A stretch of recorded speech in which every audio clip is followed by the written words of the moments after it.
हम अभी बात कर रहे हैं जो आजकल के बच्चों की परवरिश हो रही है। तो मेरे यूट्यूब चैनल में आप सबका बहुत स्वागत है। आशा करती हूँ कि आप सब लोग बहुत अच्छे होंगे, स्वस्थ होंगे और खुशहाल होंगे। तो चलिए हम आगे बात इसी बात पर करते हैं। मैं जिस दशक की हूँ उस ज़माने में तो संयुक्त परिवार चलते थे। मेरे टाइम में तो मैं मायके से भी संयुक्त परिवार से थी और ससुराल में आई तो यहाँ भी बहुत बहुत बड़ा परिवार था। चाचा, ताऊ, बुआ, फूफा, मतलब सारे रिश्तेदारियाँ मेरे मतलब इधर भी थी और उधर भी थी। तो हम तो एक बहुत बड़े कल्चर से आए थे। उसके बाद में फिर धीरे धीरे धीरे धीरे टाइम बदला। फिर 7-7 8-8 बच्चे धीरे धीरे कम होते गए। फिर हम 70 के दशक में आए तो उस दशक में क्या हुआ कि लोगों ने ये सोच लिया कि भाई 2 या 3, इससे ज़्यादा हम बच्चे पैदा नहीं करेंगे। क्योंकि देखिए टाइम बदला था, खर्चा ही बदलता है, सभी कुछ बदलता है। तो वो फिर 2-3 बच्चों पे आ गए। तो लेकिन 2-3 बच्चों में भी क्या होता था कि आपस में बच्चे ना एक दूसरे से अपने मन की बात कह लेते थे, खेल लेते थे, कर लेते थे। और हमारे टाइम में मतलब पड़ोस भी इतना अच्छा होता था कि पड़ोस में भी बच्चे आपस में खेलते थे, गलियों में गिट्टी फोड़ खेलते थे, लूडो खेलते थे। बहुत सारे गेम उस टाइम में चलते थे, फुटबॉल चलते थे। जो गेम अब नहीं चलते हैं वो उस टाइम में गेम भागम भाग चलते थे। तो ये सब बहुत सारे गेम चलते थे। तो वो सब पड़ोस में बच्चे खूब खेलते थे, आपस में एक दूसरे से मिलते करते थे। शरीर की एक्टिविटी भी होती थी, पसीना भी निकलता था बच्चों का। तो उनका क्या था, दिमाग भी थोड़ा बच्चों का स्वस्थ रहता था। अब क्या हुआ कि वो धीरे धीरे कल्चर बदला।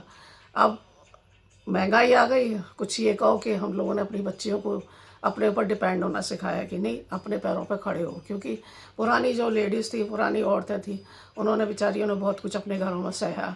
उस सहने के वजह से हमने अपने बच्चों को, अपनी बेटियों को सक्षम बनाया कि नहीं भाई तुम अपने पैरों, कल को कोई मुसीबत आती है तो बेचारी अपना 2 रोटी चला सकती है। ऐसा नहीं है कि उस टाइम में परेशानी नहीं आती थी, उस समय भी आती थी।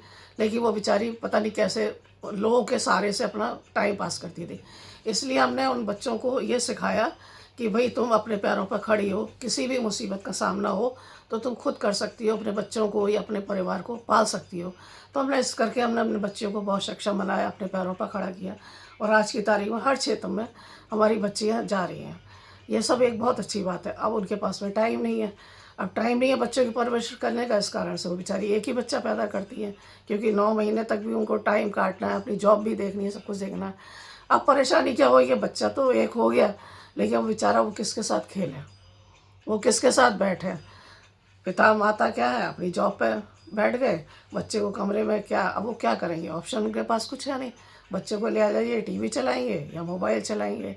अब पहले क्या होता था कि घर में दादी होती थी, नानी होती थी। गर्मियों में बच्चा नानी के जाता था और बाकी टाइम में क्या था, वो दादी के साथ रहता था। तो वो उनके साथ में खेलता था, करता था, अपनी सारी कहानियाँ सुनता था, अपने कल्चर के बारे में सुनता था। और कोई दादी होती थी तो कोई बड़ा बूढ़ा आता था तो बच्चे से कहता था, बेटा अगर बच्चा है, पोता है, बेटा इसके पैर छुओ। तो वो पैर छूने का सिखाते थे, मतलब अपनी संस्कृति के बारे में सिखाते थे। अब माँ बाप के पास में टाइम है ही नहीं। तो ना तो वो बच्चा दादी के जाता है, वो ना नानी के जाता है। क्योंकि छुट्टियाँ तो होती ही नहीं है बच्चों की, मतलब बच्चों की तो होती है लेकिन पेरेंट्स की छुट्टी तो होती नहीं है। तो वो बेचारे कहीं भी ले जा नहीं सकते हैं। अब बच्चा क्या है, एक कमरे के अंदर ही सीमित रह गया। ठीक है। अब वो सीमित रहते रहते अब उसको माँ बाप बेचारे, माता पिता कितनी चीज़ें सिखाएंगे उनको, उनको पास इतना टाइम ही नहीं है। अब उस बच्चे के दिमाग में जो भी कुछ चल रहा है वो किसी से कुछ कह तो पा ही नहीं रहा है। पेरेंट्स को लग रहा है हमारा एक बच्चा है, हमको इसको बहुत पढ़ा लिखा के बहुत अच्छा कामयाब एक सक्षम इंसान बनाना है। बच्चा क्या चाहता है वो कोई पेरेंट्स उससे नहीं पूछता है। वो एक है लेकिन उससे फिर भी नहीं पूछता कि भाई तेरे मन में क्या है। वो सारी उपेक्षा उससे करता है कि नहीं, मुझे डॉक्टर भी बनाना है या इंजीनियर बनाना है, एक बहुत बड़ा ऑफिसर बनाना है। वो अपने मन में खुद सोच लेता है कि मुझे इस लाइन में इसको निकालना है। अब उसका वो बच्चे में प्रेशर प्रेशर हो जाता है। वो बहुत माँ बाप बेचारे बहुत अच्छे स्कूल में, पेरेंट्स जो है ना बहुत पैसा खर्च करके बहुत अच्छे स्कूल में पढ़ा भी रहे हैं, पूरा सारा ध्यान भी रख रहे हैं। लेकिन उसका नतीजा क्या हो रहा है, बच्चा घर में आता है तो पेरेंट्स के पास में टाइम ही नहीं है। स्कूल से आया, अपने क्या हुआ, खाना खाया, सो गया। अगर उसका कुछ कहानी वानी का किसी का मन कर रहा है तो उसको वही कहानी स्टोरी लगा के उसको मोबाइल दे दिया, या उसको थोड़ी देर के लिए कह दिया कि ले बेटा अपना मोबाइल में गेम खेल ले। उसके अलावा तो उसके पास कोई ऑप्शन ही नहीं है। या बड़ी बड़े पैसा है, जॉब है, तो बड़ी बड़ी खिलौने ला के उसको दे दिए, भाई इस कमरे के अंदर तू उन्हें चला ले, उन्हें कर ले। लेकिन उससे मानसिक संतुष्टि तो नहीं मिल रही है ना। वो जो अपने अपने लोगों के साथ जो खेल रहा है, जो उसके शरीर में एनर्जी होनी चाहिए वो तो नहीं है। वो सारे टाइम एक जगह बैठ बैठ के ही खेल रहा है, वो उसमें एनर्जी तो नहीं आ रही है ना। तो उससे क्या है कि बच्चा हमारा ना तो वो धूप में जा रहा है, ना ही वो खेल रहा है, ना ही उसका पसीना निकल रहा है। तो वो क्या है, अंदर ही अंदर, अंदर ही अंदर अपने, हमें लग रहा है कि हमारा बच्चा बहुत एक्टिव है, लेकिन सही मायने में वो बच्चा एक्टिव तो हो रहा है क्योंकि वो आपका प्रेशर है, लेकिन सही मायने में वो सही दिशा में नहीं जा रहा है। क्यों नहीं जा रहा सही दिशा में? क्योंकि उसको जो थोड़ा सा धूप में खेलेगा, थोड़ा पसीना बहाएगा, थोड़ा दौड़ेगा, तो उसके अंदर जो एनर्जी आएगी ना, वो एनर्जी तो उसकी ख़त्म हो गई। वो एनर्जी तो आपने सारी उसकी सिर्फ पढ़ाई पढ़ाई में लगा रखी है। अब वो बच्चा सिर्फ पढ़ना खाना सोना, पढ़ना खाना सोना, उसकी दिनचर्या ये रही। तो वो हमारा जो कल्चर है ना, उससे बिल्कुल अलग होता जा रहा है। मतलब उसको नहीं पता कि हमारे कल्चर में क्या है। उसको किसी रिश्ते के मारे, उसे ये पता है मैं अपने घर में अकेला हूँ, उसको बेचारे को ये पता ही नहीं है कि हमारी बुआ कौन होती है, उसको ये पता ही नहीं है कि हमारी चाची कौन है, उसको पता ही नहीं है हमारी ताई कौन है। क्योंकि आपके रिश्ते तो सीमित ही रह गए ना। उस अब कोई हो तभी तो आप बताओगे कि ये मेरी मौसी है, कि ये मेरा मामा है, या मेरा ये चाचा है, या मेरा ताऊ है, या क्या है। अब वो बच्चे को कुछ पता ही नहीं है। कभी अब वो जो बच्चा जब बड़ा होएगा तो उसे पता ही नहीं होगा इन रिश्तों के बारे में, उसको अहमियत ही नहीं पता है। वो ना ही किसी से बात करना पसंद करेगा। आज के टाइम में अगर आप देखो, जब बच्चा 5th 6th तक आपने इस ढंग से परवरिश की है ना, उसके बाद क्या होता है, अगर आप किसी शादी में भी जा रहे हैं ना, बच्चा आपका 6th क्लास में आएगा तो वो कहेगा आप जाओ, मैं शादी में नहीं जाऊंगा। क्योंकि उसको पसंद ही नहीं है वहाँ जाना, क्योंकि उसका कल्चर इस तरह से बना दिया गया है ना कि आपको एक कमरे के अंदर ही सीमित रहना है, इससे बाहर आपका कुछ भी नहीं है। तो वो बच्चा उसी दायरे के अंदर रहा, उससे बाहर तो उसने कुछ देखा ही नहीं है। तो अब वो जाना, अब उसे लगता है कि यार मेरे पेरेंट्स आएंगे, वो तो अपनी अपनी उम्र के साथ में लोगों के साथ बैठेंगे उठेंगे, मैं किसके साथ बैठूंगा, मैं किसके साथ बात करूंगा। इससे तो मैं अपने घर पे हूँ तो कम से कम टीवी तो देख रहा हूँ, कम से कम मेरे पास मोबाइल तो है, वहाँ जाने से मुझे मिलेगा क्या। तो वो जाना पसंद नहीं करता। अब वो समाज से धीरे धीरे कट रहा है, धीरे धीरे हम अलग डायरेक्शन में जा रहे हैं। तो इससे क्या है, बच्चे पे गलत इंप्रेशन पड़ रहा है। हम अपनी संस्कृति बच्चे को, अपनी धरोहर हम बच्चे को कुछ भी नहीं दे पा रहे हैं। आने वाले टाइम में आप सोचिए, जब हमारे बच्चों की ऐसी परवरिश होगी तो वो बच्चा किधर की तरफ जाएगा। क्या वो पेरेंट्स के लिए सोचेगा, क्या ही वो परिवार के लिए सोचेगा, क्या ही वो समाज के लिए सोचेगा। मतलब उसका डायरेक्शन कुछ है ही नहीं, उसकी कोई दिशा है ही नहीं। उसकी दिशा सिर्फ इतनी है कि बेटा तुम्हें ऑफिसर बनना है, एक बड़ा कामयाब इंसान बनना है, और सिर्फ तुम्हें पढ़ना है, और हम तुम्हें सारी सुविधाएं दे रहे हैं। उसके अलावा और उसके पास कुछ चारा ही नहीं है। तो वो क्या होगा, मतलब आप सोचिए कि उस बच्चे का दिमाग क्या होगा। बस दिमाग इतना ही है, ना तो उसने कोई कहानी सुनी है, ना ही कुछ सुना है।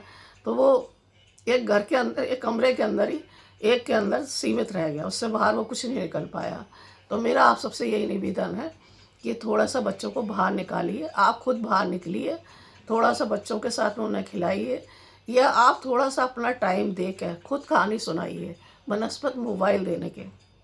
शाम को आप 15 मिनट आधा घंटा अपने बच्चे के साथ में खुद कहानी सुनाइए, अपने पास उसको लिटाइए, थोड़ा टाइम उसके साथ में बिताइए। माना आपके ऊपर प्रेशर है, आप उसके ऊपर खर्चा कर रहे हैं, कहाँ से कर रहे हैं, जॉब की वजह से आप बहुत ज़्यादा स्ट्रेस में आ जाते हैं, नहीं आपके पास टाइम है। लेकिन बच्चे, अब बच्चा भी तो कुछ चाहता है ना माँ बाप से।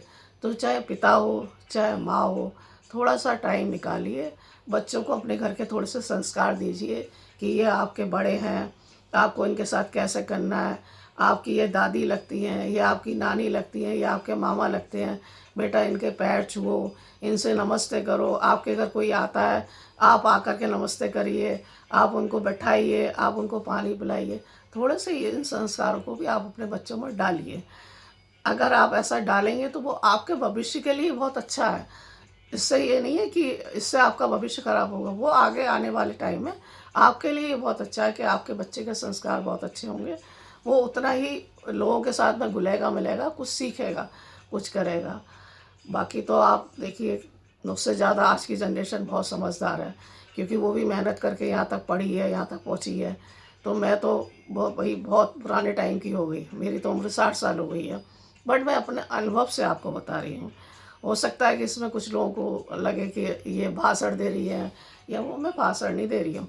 मैं बच्चों का देख रही हूँ कि आज बच्चों से अगर कोई पेरेंट्स कहते हैं ना बेटा नमस्ते कर लो या आंटी है, तो बच्चा ना वो संकोच करता है करने में। क्यों?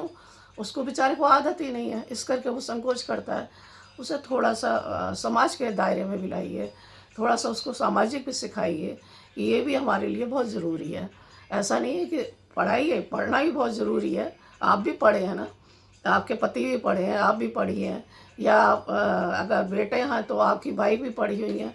तो थोड़ा सा बच्चे को इस कल्चर में भी डालिए, आपके लिए बहुत अच्छा होगा। आपसे मैं यही उम्मीद करती हूँ कि शायद आपको ये अच्छा लगेगा। तो मेरे चैनल को लाइक कीजिए, सब्सक्राइब कीजिए और शेयर कीजिए। धन्यवाद।